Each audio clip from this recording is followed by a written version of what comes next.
seputar agama kita, lebih khusus berkaitan dengan akidah yang merupakan fondasi setiap ibadah yang kita kerjakan. Semoga dengan kita terus belajar tauhid, akidah akan semakin mantapkan kehidupan kita di dunia ini. Pada pertemuan sebelumnya kita sudah sampai pada perkataan Asy-Syaikh, beliau menukil perkataan Imam Ibnu Katsir rahimahullah taala, al-khaliqu li hadhihi al-asya' wa al-mustahiqu lil ibadah. Pencipta semua itu, langit, bumi, matahari, bulan dan seterusnya, Ibnu Katsir, huwal mustahiqu lil ibadah, dialah yang berhak diibadahi. Setelah itu Asy-Syaikh ingin melanjutkan menjelaskan ketika memang kita mengenal, mengetahui bahwa Allah lah yang berhak disembah karena Dia sang pencipta, Dia yang mengatur alam semesta, Dia yang menguasai segalanya, maka kita perlu mengetahui apa itu ibadah. Apa itu ibadah? Syekh akan menjelaskan tentang wa anwa'ul ibadati allati amara Allah biha. Syekh akan menyebutkan sekarang tentang macam-macam ibadah yang dengannya seorang hamba beribadah kepada Allah Subhanahu wa taala. Beliau mengatakan wa anwa'ul ibadati allati amara Allah biha misl islami wal imani wal ihsan, dan macam-macam ibadah yang Allah perintahkan seperti al-Islam wal iman wal ihsan. Al-Islam, iman dan ihsan ini termasuk ibadah yang sangat pokok, mencakup Islam dan rukunnya yang 5, iman dan rukunnya yang 6, dan ihsan yang 1 rukun. Nanti kita akan bahas detail pada pembahasan selanjutnya. Nanti akan ada bab khusus, jadi fondasi yang ketiga tentang Islam, iman dan ihsan, ya. Jadi saya ingin mengatakan bahwa ibadah kepada Allah Subhanahu wa taala itu mencakup di 3 level ini. Di level Islam, iman dan ihsan. Dan ini hal yang sangat agung sekali. Ibadah, kata para ulama, ismun jami'un li kulli ma yuhibbu Allah wa yardah min al-a'mal min al-aqwali wal a'mali al-zahir wal batinah. Ibadah itu adalah segala sesuatu yang dicintai dan diridhai Allah Subhanahu wa taala. Ini kata kunci ya untuk kita mengenal apa itu ibadah sebenarnya. Ya, kita diciptakan untuk ibadah. Apa itu ibadah? Ibadah itu adalah setiap apa-apa yang Allah cintai dan ridhai minal aqwali wal a'mal, baru dari perkataan dan perbuatan, al-zahirah wal batinah, baik itu perkataan, baik yang zahir maupun yang batin. Jadi ibadah itu mencakup 2 sisi secara global. Yang pertama mencakup lisan, perkataan, dan yang kedua mencakup perbuatan hati dan juga perkataan hati. Itu secara global tentang ibadah. Jadi ibadah itu jangan dipahami sempit hanya sebatas sholat, puasa, haji, jihad, zikir, enggak. Itu bagian dari ibadah, tapi bukan seperti itu. Segala sesuatu yang Allah cintai, yang Allah ridhai, ya, itulah ibadah. Menyingkirkan itu dari jalan ibadah, senyum pada seorang muslim juga ibadah. Banyak cakupannya ibadah. Nah, di sini saya ingin menyebutkan beberapa macam bentuk ibadah. Di antaranya saya akan sebutkan Islam, iman, ihsan. Ini semuanya ibadah-ibadah inti. Yang ibadah lain itu ada di bawah 3 inti pokok ini. Dan ini din. Kita pernah jelaskan di Syarah Arba'in di hadis yang kedua, nah Jibril ketika dia bertanya tentang akhirnya Islam, kemudian iman, kemudian ihsan, di akhirnya mengatakan, "Atadri man sa'il, tahukah kalian siapa yang bertanya?" Mereka menjawab, "Allah dan Rasulnya lebih tahu." Dia mengatakan, "Innahu Jibril atakum yu'allimukum dinakum." Itu tadi yang datang itu malaikat Jibril, beliau datang mengajarkan tentang agama kalian. Sehingga kata para ulama, tingkatan agama itu tiga. Ada Islam, itu berkaitan dengan amal-amal zahir. Iman berkaitan dengan amal hati.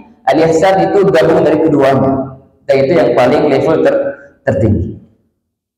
Rasul mengatakan wa minhu ad-du'a, di antara ibadah, di antara tingkatan-tingkatan yang ada dalam agama itu adalah ad-du'a, doa. Kemudian khauf, rasa takut, war raja, berharap, tawakkul, tawakkal, raghbah, cinta, raghbah, takut, khusyuk, ketundukan, khasyah, takut, inabah, kembali, isti'anah, minta pertolongan, isti'adah, minta perlindungan, istighatsah, minta bantuan di kala sempit, wal inabah, wal isti'an, wal istighatsah, wal dzabh, menyembelih, wal nadar adalah bernadar, wa ghairu dzalika min anwa'il ibadah, dan selain itu dari macam-macam ibadah allati amara Allah biha, yang Allah perintahkan, kulluha lillah, semua ibadah tadi dan yang selainnya yang kita sebutkan itu semuanya harus diberikan untuk Allah Subhanahu wa taala. Kita coba bahas satu persatu tentang macam ibadah. Yang pertama ad-du'a. Jemaah sekalian, doa kata para ulama meminta su'alullah ta'ala khairid dunya wal akhirah, memohon kepada Allah kebaikan dunia dan akhirat. Itu makna doa secara umum, ya, memohon kepada Allah kebaikan dunia dan kebaikan di akhirat. Dan kata para ulama, doa itu dua macam. Ada doaul mas'alah dan doa al-ibadah. Doa masalah, ya doa permohonan, di mana seorang hamba meminta kepada Allah kebaikan dunia dan akhiratnya, dan mengatakan ya Allah, misalnya ya Allahumma firli, itu kebaikan di akhirat.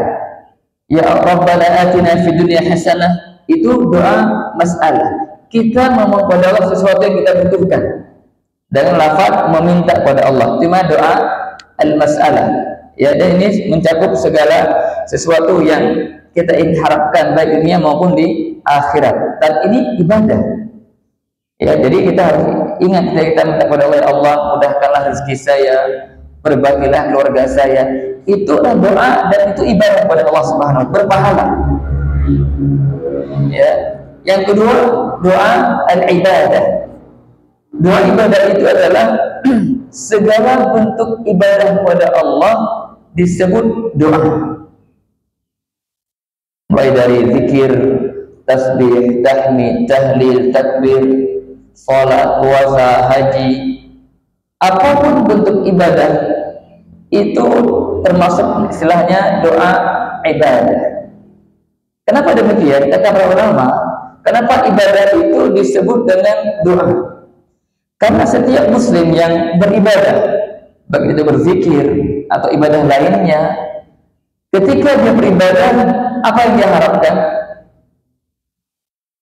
Dia berharap ibadah diterima dan dapat dari Allah SWT, dan itu adalah doa.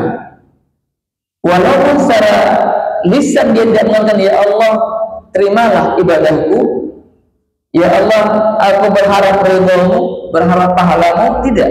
Tapi dia beribadah itu setelah tidak langsung dia mengatakan ya Allah terimalah ibadah. Dia berharap pada Allah mendapatkan surga, mendapatkan pahala. Sehingga dari sini setiap ibadah disebut juga doa. Sehingga antara doa masalah dengan doa ibadah itu saling berkait.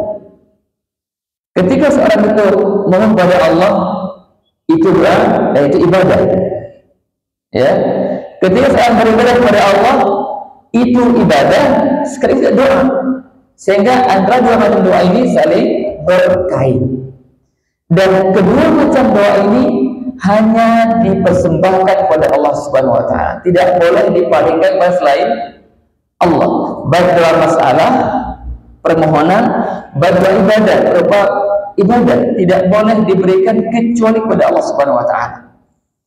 Maka di sini kita perhatikan ada 3 bentuk permohonan kepada Allah, dan itu sesuatu yang terlarang, itu syirik.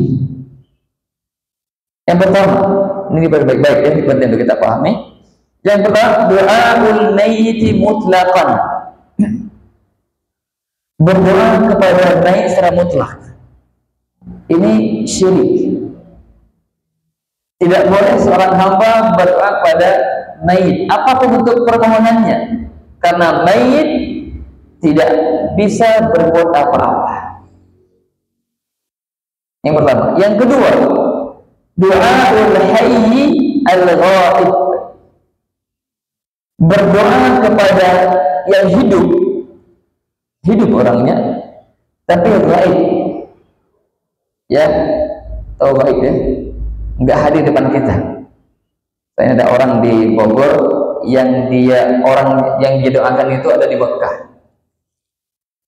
dan ini dia berdoa, pastinya ada keyakinan di hatinya bahwa syekhnya itu atau walinya yang dia anggap itu bisa mendengar doanya. Ini kesyirikan.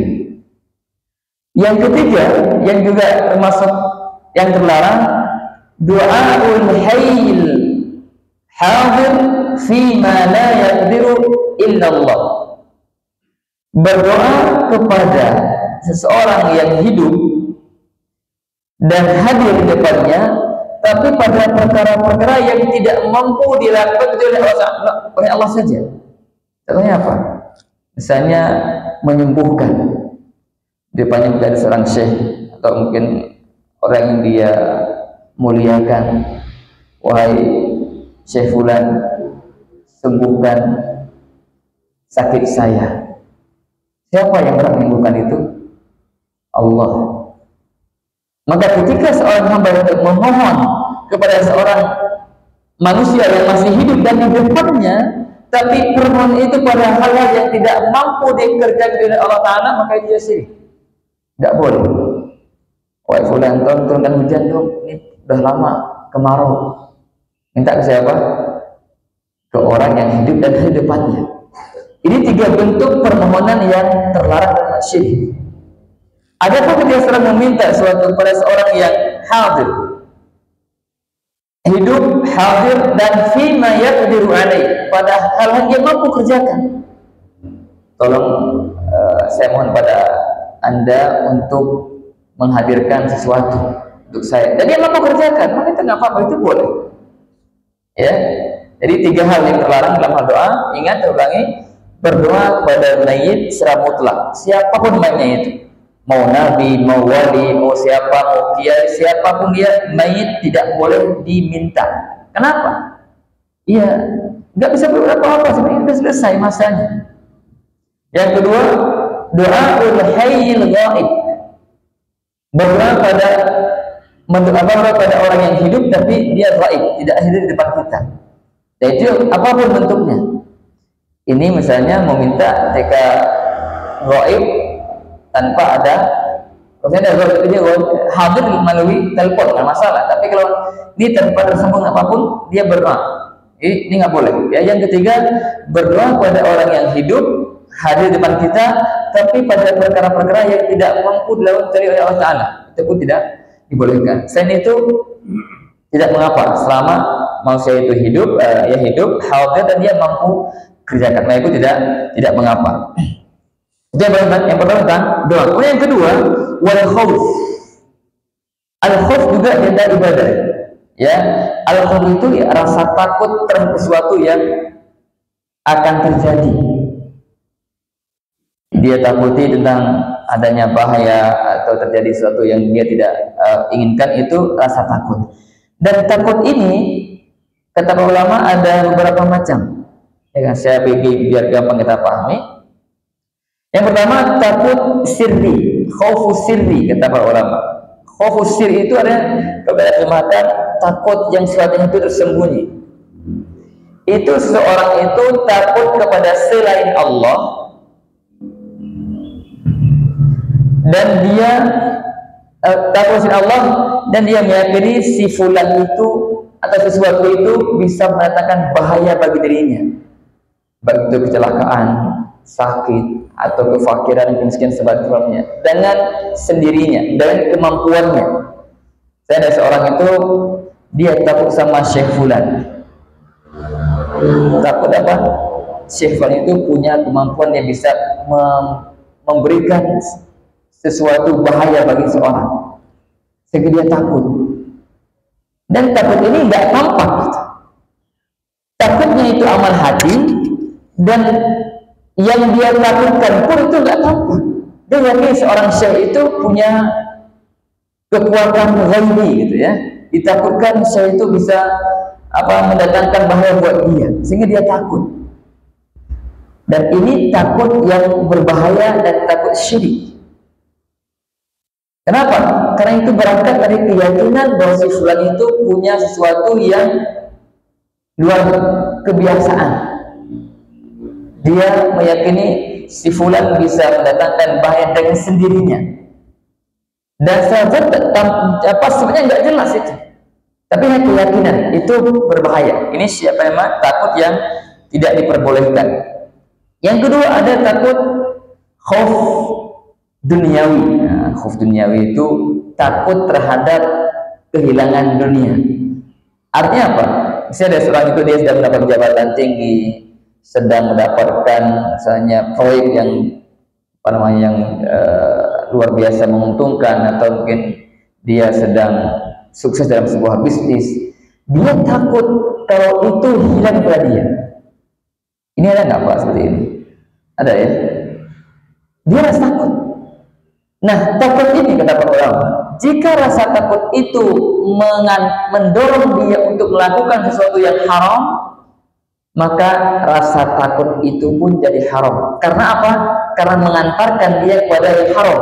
Contoh misalnya, agar dia tidak bertahan di jabatannya, main sogo, main hal-hal yang itu dibantu bisa mempertahankan itu dari cara yang haram, itu dia haram hukumnya. Ya, atau dia ingin bisnisnya tetap lancar, dan main dukun, main untuk mempertahankan bisnisnya, itu semuanya takut yang berbahaya. Nah, itu terlarang, haram hukumnya. Ya, tapi kalau tidak sampai itu sekiranya itu sesuatu yang wajar, asalkan tidak sampai dia mengantarkan pada perbuatan yang haram. Yang ketiga namanya khauf tabi'i. Khauf tabi'i atau jibilli, takut yang secara fitrah manusia itu sudah tertanam begitu. Misalnya seorang itu takut sesuatu yang berbahaya, misalnya dia takut pada ular, takut pada hewan buas, itu takut sesuatu yang tabiat manusia. Ya, takut misalnya jika ada penjahat yang menghadangnya, itu hal yang wajar. Takut yang tidak bermasalah, ya, walaupun tidak selama itu harus terus berkata kepada Allah Subhanahu wa Ta'ala. Dan yang keempat, khauf minallah. Nah, yang keempat ini takut kepada Allah Subhanahu wa Ta'ala terhadap azab dan siksaannya. Dan takut ini banyak macamnya, dan ini takut yang ibadah, yang berpahala. Takut akan siksa Allah Subhanahu wa Ta'ala, takut su'ul khatimah, itu bagian takut juga yang perlu ditumbuhkan. Dan begitulah para ulama itu takut dengan akhir yang mengerikan itu. Ya, takut amal nggak diterima. Ini takut ini di antara takut yang levelnya tinggi sekali. Ya, saya persampaikan kepada Bapak sekalian ayat di Al-Mu'minun, Allah berfirman, walladzina yu'tuna ma ataw wa qulubuhum wajilah. Mereka itu orang beriman yang sempurna imannya memberikan apa yang mereka berikan. Mereka beribadah dengan maksimal, wa qulubuhum wajilah, hati mereka takut. Kok bisa? Mereka ibadahnya luar biasa tapi hatinya takut. Takut apa namanya ini? Kata para ulama, dan Aisyah pernah bertanya, ya Rasulullah, apakah ini itu orang-orang yang berzina, minum khamar, mencuri, takut akan diadab Allah? Bukan, lebih tersebut, bukan itu. Mereka itu orang yang sholat, yang sedekah, yang zakat, wa yakhafuna alla yuqbala minhum. Tapi mereka itu takut jangan-jangan ibadah mereka itu tidak diterima. Itu level takut luar biasa, bukan sembarang itu. Mungkin kita ibadah, masya Allah, alhamdulillah lancar ya. Tapi mungkin rasa takut, apakah ibadah saya sudah diterima belum? Karena itu hal yang tidak ada yang tahu. Tapi rasa takut itu membuat kita apa? Lebih maksimal lagi. Maksimal supaya Allah terima ibadah kita. Jadi ada rasa khauf nggak diterima. Dan begitulah para orang-orang soleh terdahulu, mereka memiliki rasa takut yang luar biasa terhadap masalah ini. Itu saya tentang makna al-khauf. Jadi khauf itu ibadah, dan ibadah ini hanya dipersembahkan kepada Allah Subhanahu wa taala. Jika khauf tadi yang disebutkan di atas tentang khauf sirri, yang khauf pada Allah, itu yang terlarang. Adapun khauf yang tabi'an itu maka tidak mengapa. Kemudian berikutnya war-raja. Raja itu berharap. Harap sesuatu yang kebaikan, berharap, dan itu diantara juga ibadah kepada Allah Subhanahu, berharap kepada Allah Subhanahu wa taala. Dan raja ini bukan hanya sebatas berharap saja kemudian tanpa berbuat apa-apa. Ya, kata para ulama, raja, harapan yang benar itu adalah berharap dengan disertai amal. Artinya seorang hamba berharap rahmat Allah, berharap masuk surga, tapi nggak beramal. Apakah itu benar? Itu nggak tepat. Itu bukanlah harap yang berpahala. Itu namanya tamanni, angan-angan belaka. Tapi raja yang bermakna harapan yang mendatangkan pahala itu, seseorang itu berharap rahmat Allah Subhanahu wa taala dan juga dia beramal. Ya, kita akan sampaikan darinya di bawah ya. Sesuai perkataan muallif, kita coba dulu aja ya. Jadi harapan yang bermakna itu, yang berpahala, harapan yang disertai dengan amal. Dia berharap surga, dia pun beramal untuk menuju surga. Dia berharap terhindar neraka, dia pun menghindari hal-hal yang dapat mengantarkan neraka. Itu raja yang sebenarnya. Kemudian berikutnya tawakkul, tawakal. Apa itu tawakal? Kata para ulama, tawakal itu i'timadul qalbi 'ala Allah fi husuli al-khair ma'a al-aqdi bil asbab. Jadi tawakal yang sebenarnya itu adalah menggantungkan hati kepada Allah untuk mendapatkan sesuatu dengan melakukan sebab berusaha. Jadi kita perhatikan ada dua poin penting tentang tawakal. Yang pertama adanya ketergantungan hati kita kepada Allah Subhanahu wa taala. Dan yang kedua, kita melakukan sebab-sebab yang mubah, yang dibolehkan dan yang disyariatkan. Sebagai contoh misalnya, seorang berharap sesuatu, ingin mendapatkan sesuatu, bekerja untuk mendapatkan rezeki. Nah, tawakal itu artinya hati dia bergantung pada Allah, fisik dia beramal, bekerja, berusaha. Itu tawakal yang sebenarnya. Bukan anak mah tawakal aja deh, di rumah Pak nongkrong-nongkrong aja, berbaring gitu. Kalau mendatang rezeki akan datang sendiri. Itu tawakal yang keliru. Ya, di tawakal yang benar itu menggabungkan ketergantungan hati kepada Allah disertai dengan melakukan sebab. Jadi kita maksimal sebab yang diperbolehkan, hasilnya serahkan kepada Allah Subhanahu wa taala.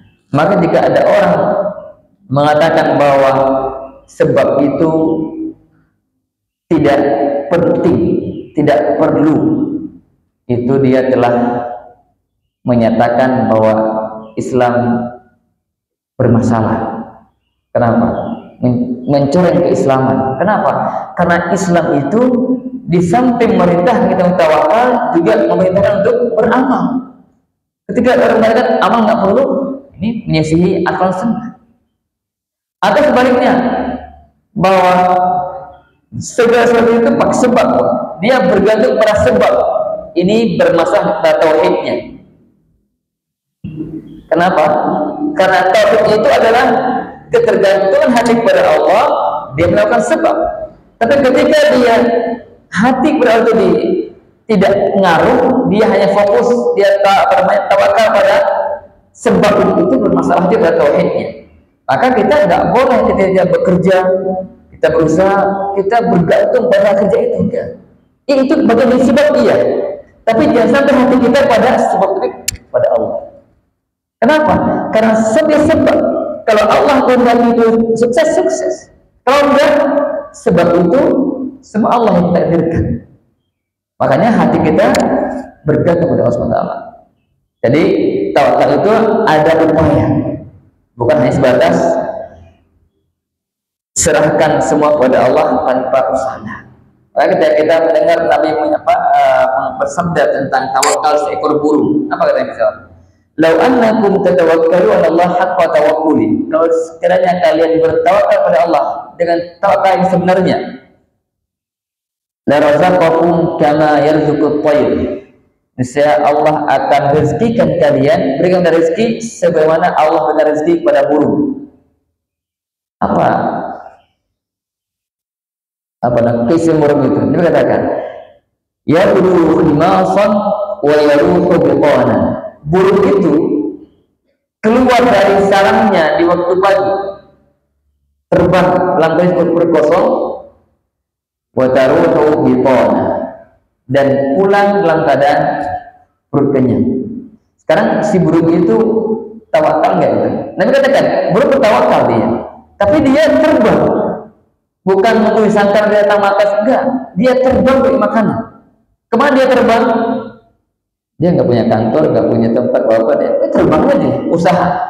Tahu-tahu pulang, dan alhamdulillah dia dapat makan. Itu burung. Maka harus demikian, tawakal kepada Allah, beramal jangan ditinggalkan. Itu kesempurnaan tawakal, beramal dan tawakal kepada Allah Subhanahu wa ta'ala. Berikutnya warahbatu. Rahbah itu cinta. Cinta disertai dengan apa namanya? Iya, mencintai sesuatu yang ingin dia gapai. Rahbah, ya. Dan itu mirip dengan al-hub. Rahbah itu pun diantara ibadah kepada Allah Subhanahu wa ta'ala. Warahbah, rasa takut. Ini takut disertai dengan ada action, ya. Dia takut sesuatu, dia lari darinya. Kemudian khusyuk, ketundukan. Ya, ini disebutkan sekali dalam satu ayat. Allah sebutkan tentang para anbiya. Innahum kanu yusarruna fil khairat. Sesungguhnya mereka itu bersegera dalam kebaikan-kebaikan. Para anbiya, nabi dan rasul. Wa yad'unana raghaban wa rahaban. Wa kana khashin. Mereka berdoa kepada kami, beribadah kepada kami dengan penuh rasa harap. Rabbah wa rabbah, dan rasa takut. Harap pahala dari Allah, takut dari azab Allah, takut amal yang tidak diterima. Wal khusyuk, pada mereka khusyuk, mereka tunduk dan patuh pada Allah Subhanahu wa ta'ala. Ini tiga bentuk ibadah sekaligus. Berikutnya wal khasyah. Wal khasyah juga artinya takut, cuma beda dengan khauf dan rahbah. Al khasyah takut yang disertai dengan ilmu. Maka ketika Allah mengabarkan ulama, innama yakhsyallaha min ibadil ulama. Sungguhnya orang-orang yang takut pada Allah itu para ulama. Itu takut yang disertai dengan ilmu.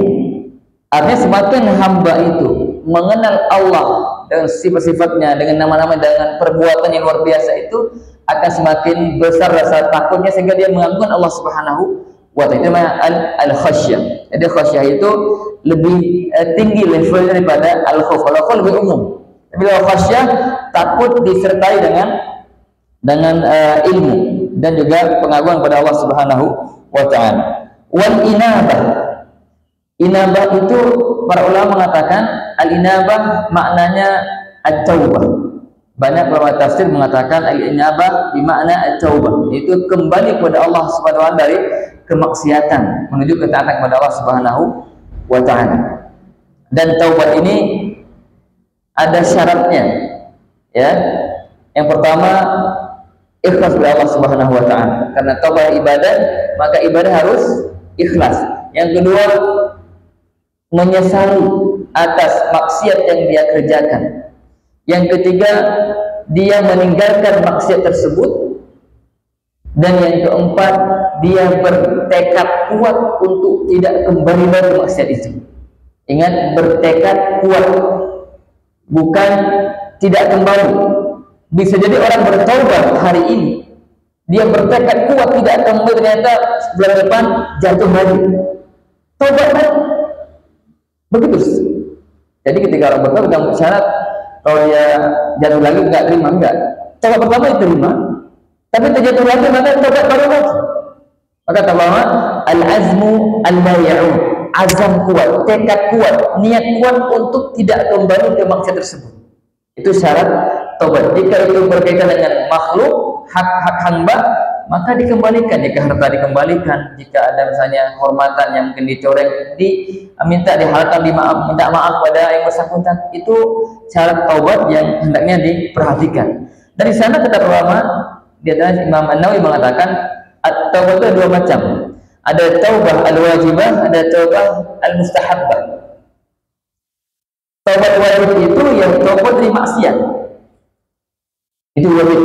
Banyak ayat di Quran, ya ayyuhallazina amanu tubu ilallahi taubatan nasuha, ya perintah untuk bertobat. Ya. Taubat wajib itu taubat dari segala bentuk maksiat. Maksiat kecil pada yang besar-besar. Itu taubat namanya. Yang wajib. Yang kedua ada taubat mustahabbah. Taubat yang dianjurkan. Itu apa? Taubat dari meninggalkan amal-amal sunnah. Jadi amal sunnah itu ditinggalkan, kita dianjurkan untuk kembali. Kembali apa? Kembali untuk amal sunnah. Selama ini kita jarang beramal sunnah, jarang jarang qobliyah ba'diyah. Dosa enggak itu? Enggak. Itu amal sunnah enggak dosa, cuma enggak ada pahala. Tapi kita dianjurkan untuk kembali nanti meninggal melakukan amal sunnah yang sebelum kita enggak kerjakan. Tapi sebenarnya apa? Anjuran. Ya.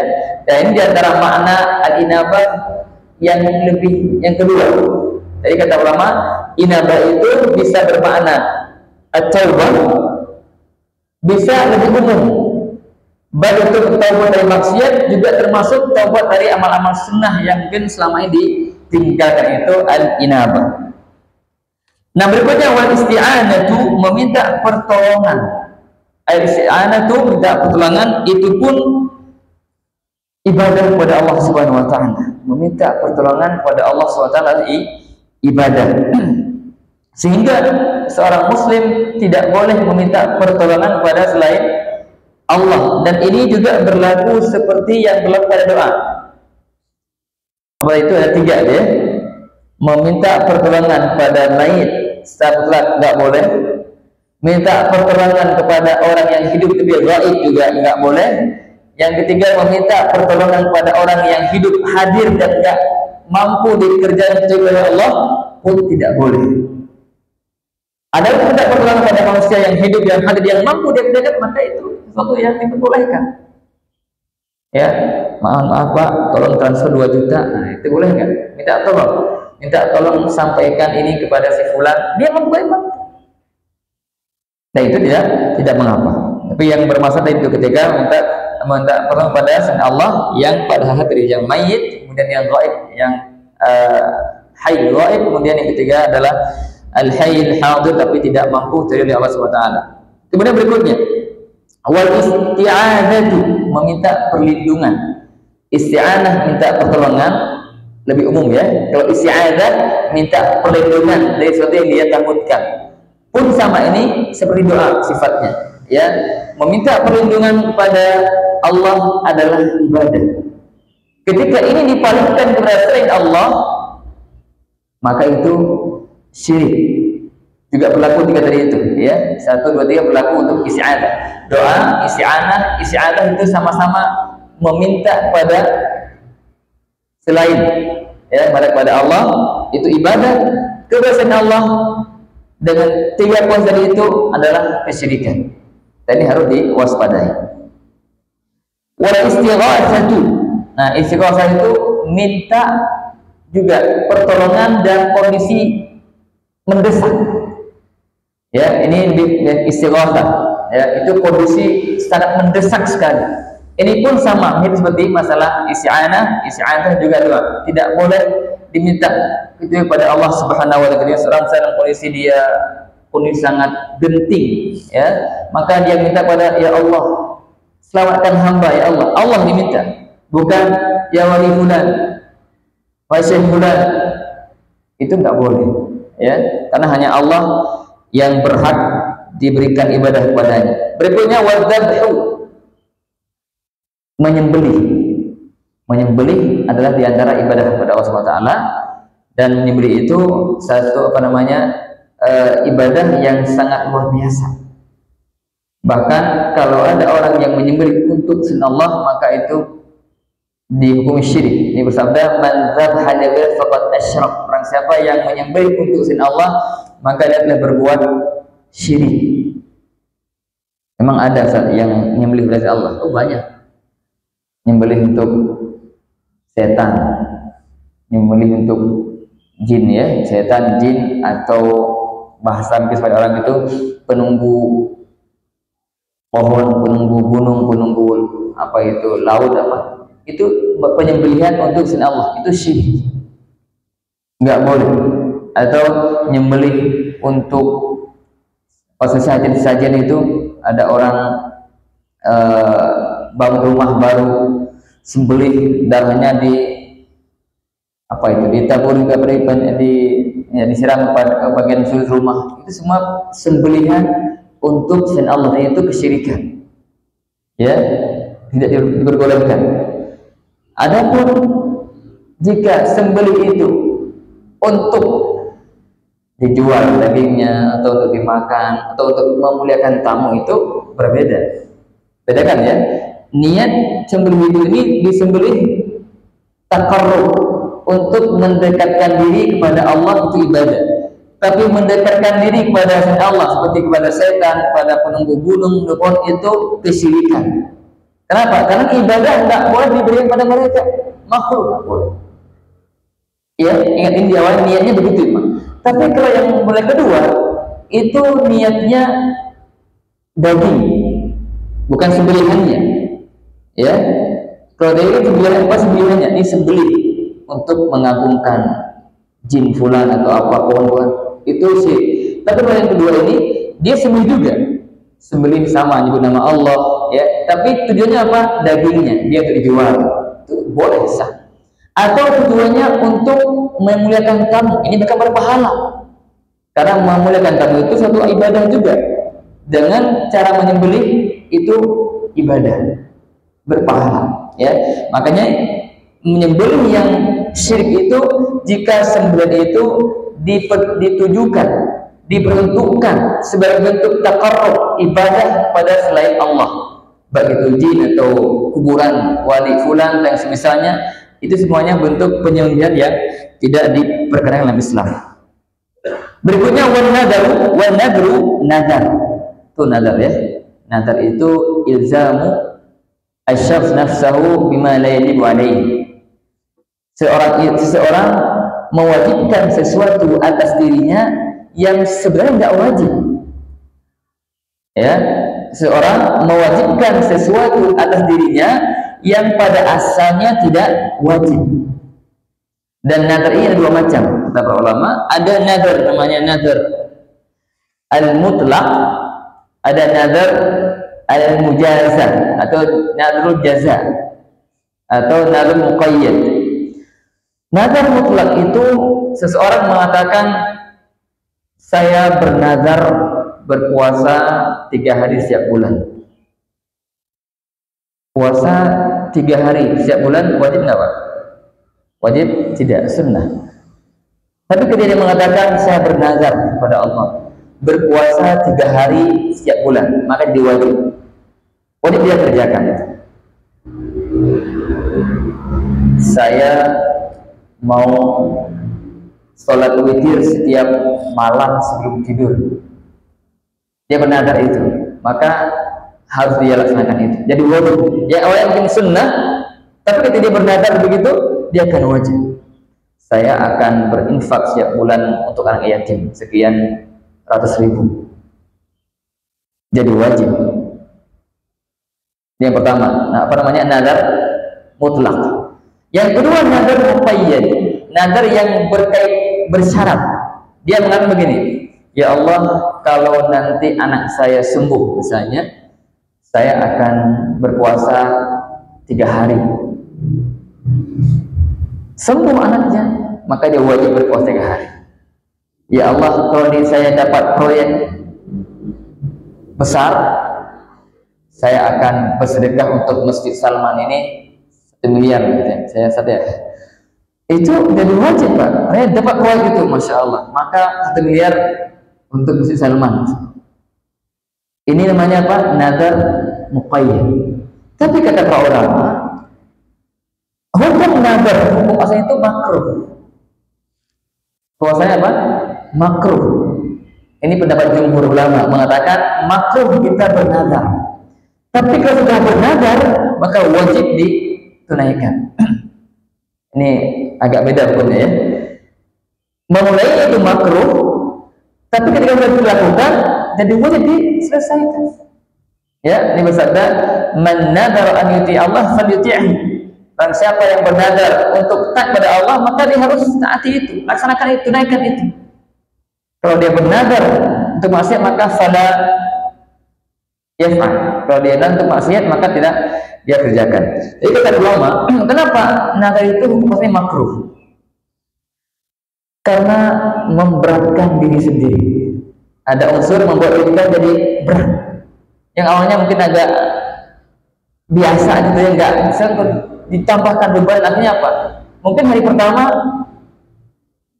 bulan pertama mungkin biasa, lama-lama semakin berat, semakin nanti salah sendiri kenapa diwajibkan, yang wajib enggak wajib diwajibkan. Maka di kata ulama dimakruhkan. Maka ada hadis itu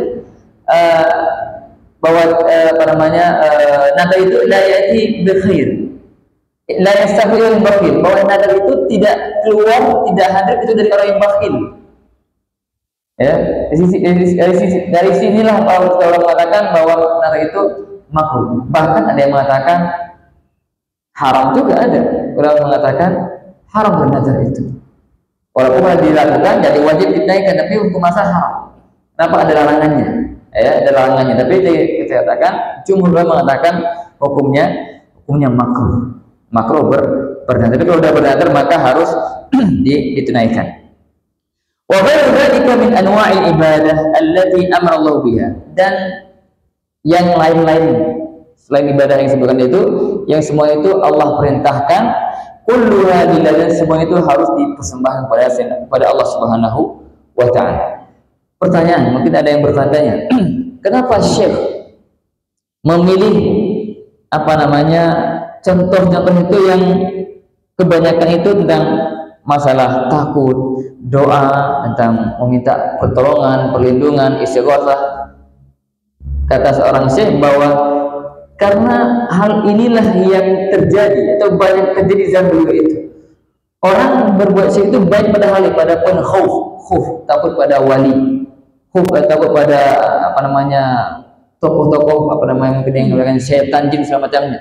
Ya, takut yang buat mereka itu melakukan sesuatu yang terlarang. Ya, karena takut itu ketika takut akhirnya ngasih sajen. Ini takut udah salah awal melahirkan perbuatan haram lagi, ya. Dan juga tentang masalah isti'anah, minta pertolongan pada kuburan, minta pertolongan pada wali-wali, itu terjadi di zaman beliau. Apalagi zaman sekarang mungkin semakin. Dan juga tentang masalah zabah, ya, menyembelih pada kuburan, untuk kuburan segala macamnya, juga bernadar nanti menyembelih untuk wali fulan, bernadar memberikan sesuatu yang atau maksiat, itu terjadi. Makanya ini belum menunjukkan untuk kita lebih hati-hati. Baik, saya sampaikan sekarang, saya akan mengatakan dengan dalil, ya, mungkin dalil tadi saya global mewajibkan 1, 2, 3, 4, 5 sampai seterusnya. Kemudian menjelaskan dalilnya. Wa dalilu qauluhu ta'ala, dalilnya adalah dalil apa ini? Dalil bahwa segala ibadah itu diperuntukkan untuk Allah. Yang pertama, wa annal masajida lillahi fala tad'u ma'allahi ahad. Dan bahwasanya masjid-masjid itu milik Allah, maka janganlah kalian berseru di dalamnya selain Allah bersama Allah, siapapun itu. Ini saya ibadah dalam anak umum dan juga doa. Ini masjid untuk Allah, milik Allah. Kata ulama, masjid ada 3 makna. Ada yang pertama, tempat ini. tempat ini tidak boleh digunakan kecuali untuk ibadah kepada Allah. Enggak boleh dibuat di sini. Yang pertama, mana yang kedua? A'ba'us sujud. Anggota sujud yang digunakan tidak boleh diperuntukkan kepada selain Allah. Sujud itu hanya untuk Allah. Ada yang mengatakan makna lebih umum, semua bumi ini, bagian bumi adalah masjid. Artinya boleh tempat sujud. Artinya dimanapun kita berada tidak boleh beribadah kecuali pada Allah Subhanahu wa ta'ala. Kemudian dia mengatakan faman sarafa minha syai'an li ghairillahi fahuwa musyrikun kafir. Maka barang siapa yang memalingkan salah satu ibadah di atas itu kepada selain Allah, maka dia telah musyrik dan kafir. Ini bukan main-main, ini bahaya sekali ini ketika ibadah dipersembahkan kepada selain Allah Subhanahu wa ta'ala. Kemudian beliau Syekh menyebutkan dari yang lain tentang doa. Kemudian ada beberapa hadis, ada yang menyebutkan hadis, fil hadis ad-du'a'u wal ibadah atau mukhul ibadah. Doa itu adalah inti ibadah. Ini dalil yang mengatakan bahwa semua yang sampai di atas adalah ibadah. Dalilnya ini ya, saya sampai saya global saja. Kemudian berikutnya beliau menyebut hadis tentang yang lain, wa qala rabbukum ud'uni astajib lakum. Ya, Allah perintahkan kita semuanya untuk berapadanya. Dan perintah itu menunjukkan itu doa ibadah ya, karena Allah perintahkan dia Allah yang perintahkan itu pasti ibadah. Mengenai khauf, dan ini adalah fala takhafu wa khafu in kuntum mu'minin. Janganlah kalian takut pada mereka, kepada wali syaitan. Wa khafuni, takutlah kepadaku jika kalian beriman. Kalian rasa takut kita kepada Allah, Allah kaitkan dengan keimanan. Ini ibadah luar biasa. Jika kalian benar beriman, maka takutlah padaku saja. Wa dalil raja, tentang raja, tentang harap ya, berharap. Allah berfirman, "Faman kana yarju liqa rabbih falya'mal 'amalan shalihan wa la yusyrik bi'ibadati rabbih ahada." Barang siapa yang berharap bertemu dengan Rabb-nya, falya'mal. Ini poinnya. Dia berharap bertemu Allah nanti dan pasti itu akan terjadi. Falya'mal, jika ingin bertemu Allah dengan kondisi yang baik, falya'mal amalan shalih, maka beramal dengan amal yang baik. Saya katakan itu, berharap itu harus sesuai dengan amal ya. Dan wala yusyrik bi ibadati rabbi ahad, jangan kalian berbuat syirik pada Allah dengan siapapun. Wa tawakkul, dan tawakkul adalah firman Allah, wa 'alallahi fatawakkalu in kuntum mu'minin. Maka hanya kepada Allah lah kalian bertawakal jika kalian beriman. Pun Allah kaitkan keimanan dengan tawakal, sehingga tawakal itu bagian dari konsekuensi keimanan. Allah berfirman tentang dalil rohbah, cinta rohbah ya, takut dan khusyuk, tunduk. Innahum kanu yusari'una fil khairat. Sungguhnya mereka para nabi dan rasul bersegera dalam kebaikan, wa yad'unana raghaban wa rahaban, dan mereka berdoa kepada kami, beribadah kepada kami dengan rasa harap dan cemas, wa kanu lana khashi'in, dan mereka tunduk kepada kami. Dari khasyah, takut yang disertai ilmu, fala takhshawhum wakhshawni, ya, janganlah kalian takut pada mereka dan takutlah kepada aku. Dari inabah, tentang taubat ya, kembali kepada Allah. Wa anibu ila rabbikum, dan bertaubatlah kepada Rabb kalian. Waslimu lahu, dan tunduklah kepadanya. Ini perintah untuk bertaubat, itu artinya ibadah. Dari isti'anah, iyyaka na'budu wa iyyaka nasta'in. Ini bersabda, idza sta'anta fas'in billah, jika kau meminta pertolongan maka minta pertolongan kepada Allah. Ini hadis ya. Kemudian isti'adzah, minta perlindungan. Qul a'udzu birabbil falaq. Ini Nabi perintah, Allah perintahkan nabinya untuk mengatakan aku berlindung kepada Rabb ya, perlindungan. Kemudian dalil istighatsah, istastaghitsuna rabbakum fastajaba lakum. Ini pun ayat menjelaskan tentang perintah untuk beristighatsah kepada Allah. Kemudian dalil dzabh adalah qul inna salati wa nusuki wa mahyaya wa mamati lillahi rabbil alamin la syarika lahu. Katakanlah semuanya salatku, nusukku. Nah, nusuk itulah sembelihan. Ya. Wa mahyaya wa mati, hidup dan matiku untuk Allah Rabb alam semesta, tidak ada sekutu baginya. Wa minas sunnah, dari sunnah hadis, la'anallahu man dzabaha ghairillah. Allah melaknat orang yang menyembelih untuk selain Allah. Dan yang terakhir, dan tentang nadar adalah firman Ta'ala, yufuna bin nadri. Allah memuji orang-orang yang yufuna bin nadri, mereka menunaikan nadarnya. Artinya ketika mereka bernadar, mereka tunaikan apa yang mereka nadar. Ya, demikian secara global tentang macam-macam ibadah yang Syekh sebutkan di akhir pokok yang pertama, itu ma'rifatul Allah, mengenal Allah Ta'ala. Beliau tutup dengan penjelasan tentang macam-macam ibadah, dan semua yang ibadah disebutkan yang selainnya harus diperuntukkan untuk Allah Subhanahu wa Ta'ala dan tidak boleh diperuntukkan kepada selain Allah. Dengan demikian selesailah kita membahas aslu al-awwal, landasan pertama dari 3 landasan utama. Masih ingat apa itu? Ma'rifatullah, mengenal Allah.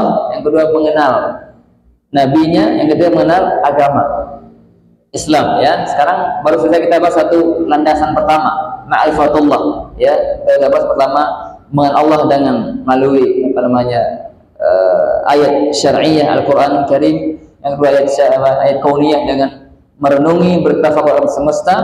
Kemudian Syekh menyebutkan beberapa banyak dalil tentang bahwa kenapa Allah itu yang berhak disembah.